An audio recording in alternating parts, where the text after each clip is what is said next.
حضور سیدۃ النساء کی سیرت کو حضرت علامہ نے جس طریقے سے خواتین اسلام کے سامنے پیش کیا ہے، میں سمجھتا ہوں کہ اگر ہم اپنی بیٹیوں کو، اپنی بہنوں کو سمجھانے میں کامیاب ہو جائیں تو ہم وہ قوم بن سکتے ہیں جو قوم ہمیں رسول پاک صلی اللہ علیہ وسلم نے بنایا تھا۔ اقبال کہتے ہیں کہ مریم از یک نسبت عیسیٰ عزیز، کہ سیدہ مریم بنت عمران والدہ سیدنا عیسیٰ علیہ السلام وہ ایک نسبت عیسیٰ سے ہمیں عزیز ہیں، ان سے ہماری محبت کی نسبت، ان سے ہمارے عہد و پیمان کی نسبت صرف ایک ہے، مریم از یک نسبت عیسیٰ عزیز، لیکن از سے نسبت حضرت زہرا عزیز، لیکن سیدۃ النساء ہمیں 3 نسبتوں سے عزیز ہیں۔ وہ نسبتیں کیا ہیں؟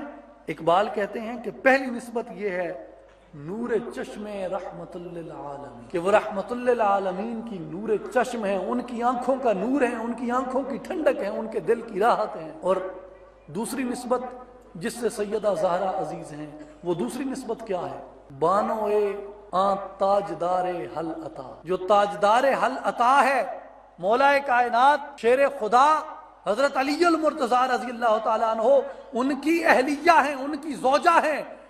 تیسری نسبت یہ ہے کہ مادر، یہ سمجھنے کی بات ہے، اہل راز کے لیے سمجھنے کی بات ہے، مادر عام مرکز پرکار عشق، کہ وہ پرکار عشق کے مرکز کی ماں ہیں۔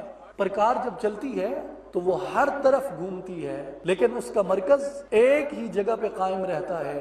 اقبال کہتے ہیں کہ دنیا جہان کے عشاق الہی جہاں سے مرضی گھومتے رہیں، عشق کی پرکار دنیا کے جس خطے میں جیسے مرضی چلی جائے، لیکن اس عشق کے پرکار کا مرکز وہ سیدنا امام حسن کی ذات گرامی ہے، مادر عام مرکز پرکار عشق۔ اور دوسری کیا ہے؟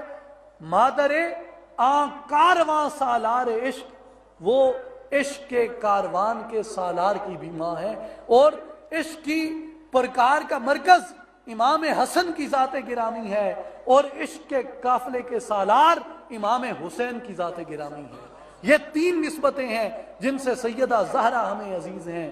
ایک نسبت یہ ہے کہ وہ رسول پاک کی نور چشم ہیں، دوسری نسبت یہ ہے کہ وہ مولا کائنات کی زوجہ ہیں، اور تیسری نسبت یہ ہے کہ وہ حسنین کریمین کی والدہ ہیں۔